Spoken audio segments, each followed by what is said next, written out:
Masonry's history with America is filled with both mystery and controversy. Because of its secrecy and because its members are bound by terrible blood oaths, Masons are reluctant to come forward with testimony. It's a secret society. It has always been a secret society. And to reveal anything about these secret societies ensures your death. And people who've tried to expose Masonry, even to this very day, risk their lives in doing it. Yet from the shadows, some light appears. When you actually go into Masonry in the first 3 degrees, why, you promise that if you are ever reveal any of the secrets of Masonry in the first degree, why you'll have your tongue cut out, and you'll have you'll be buried in the sands of the sea up to the level of your neck at the level of low tide. And at the second degree, I believe they cut out your heart, and the third degree they're going to cut out your entrails and burn them.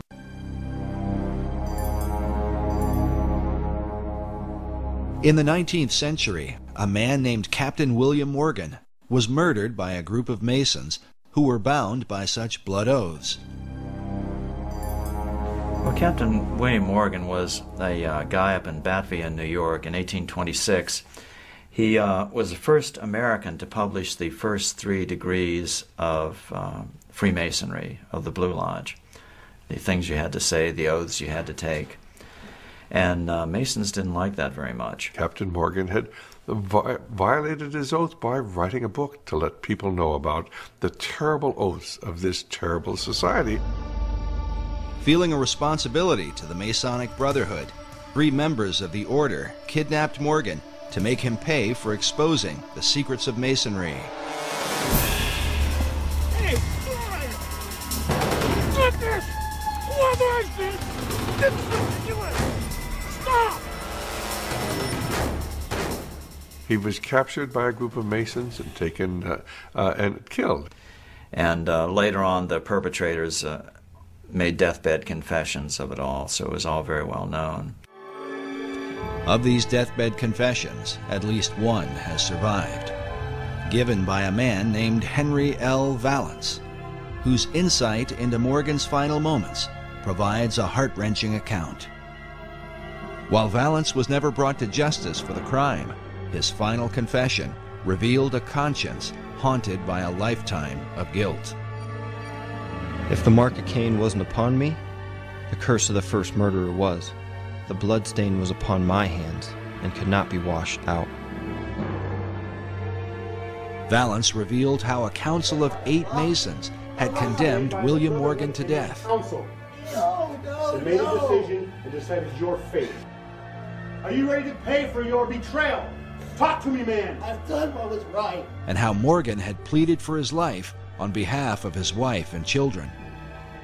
He commenced wringing his hands and talking of his wife and children, the recollections of whom in that awful hour terribly affected him. Please, my children, my wife. His wife, he had said, was young and inexperienced, and his children were but infants. You should have thought about that before you turned us in, before you wrote the book. May God have mercy on your children, because we will not have mercy on you.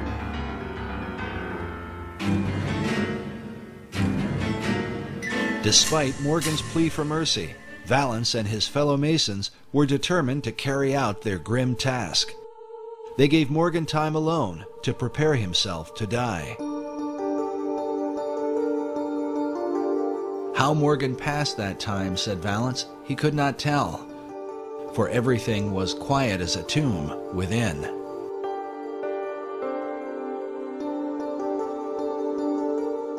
When they returned, they bound his hands and led him away to the awful fate they had prepared for him. The story was he was actually drowned after being mistreated horribly for a period of time. Well, when the word of this got out, and people began to realize this dangerous influence of Masonry within our society, why the membership of the organization fell off dramatically. As one investigator put it, as one writer put it, Freemasonry, which was rampant throughout the country at that time, almost dried up overnight. The public outrage over Morgan's death was profound, but when those who had murdered him were sought out, the people of the United States discovered that justice was not so easy to obtain. The reason was given by the Reverend Charles Finney in his book, The Character, Claims, and Practical Workings of Freemasonry, first published in 1869. Finney was a former Mason who lived through the Morgan affair. He claimed that justice in the case was impossible because nearly all the civil offices in the country were in the hands of Freemasons. According to Finney, even the newspapers of the day were completely under their control. Finney writes that it was found that they could do nothing with the courts, with the sheriffs, with the eyewitnesses, or with the jurors, and all their efforts were for a time entirely impotent. So this turned into a big brouhaha. It was a big Masonic scandal because it was all known. The Morgan incident became an issue of national importance, not simply because a man was murdered, but more importantly, Americans began to realize that their supposedly democratic country was being secretly controlled by the Masonic Brotherhood. And this led even to separate political parties, being anti-Masonic political parties being formed, and they were even called the Anti-Masonic Party. They ran candidates for president, and they were significant parties. They weren't just minority parties, so it was a really big deal. The Anti-Masonic Party was the first third party in American politics, and eventually became the Whig Party, which is more widely recognized. The party itself was led by former President John Quincy Adams, who wrote a collection of letters and essays against Freemasonry. How can you have a free society when you have people who belong to these secret societies and have sworn these terrible blood oaths? You can't have a free society. And that's what John Quincy Adams was writing about. Adams wrote, "I do conscientiously and sincerely believe that the order of Freemasonry, if not the greatest, is one of the greatest moral and political evils."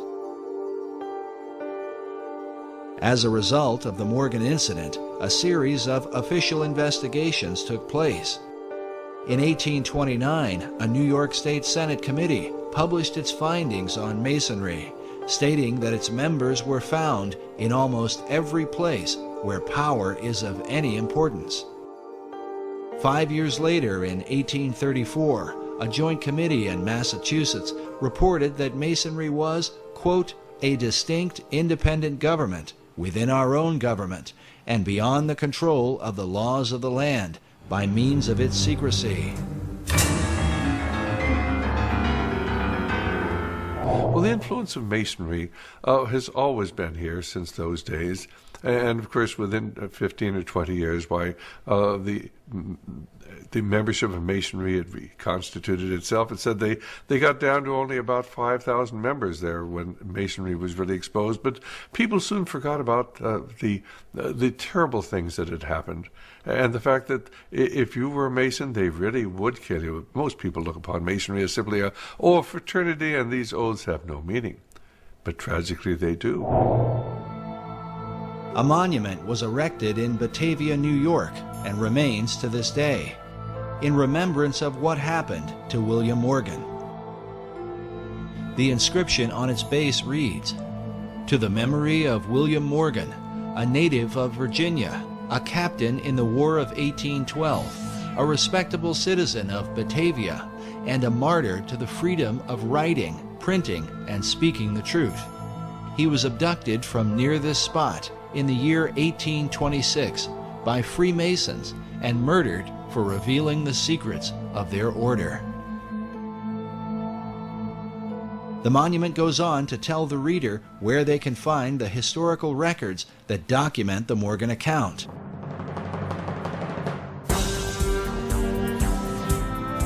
Why would the citizens of Batavia have gone to this length? Crimes are committed every day, and people sometimes murdered. Why draw attention to William Morgan? Did they desire to warn future generations?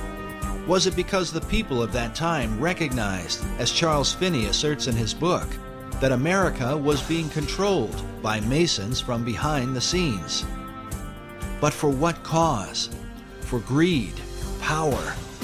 Or is the answer most likely found in the great Atlantean plan?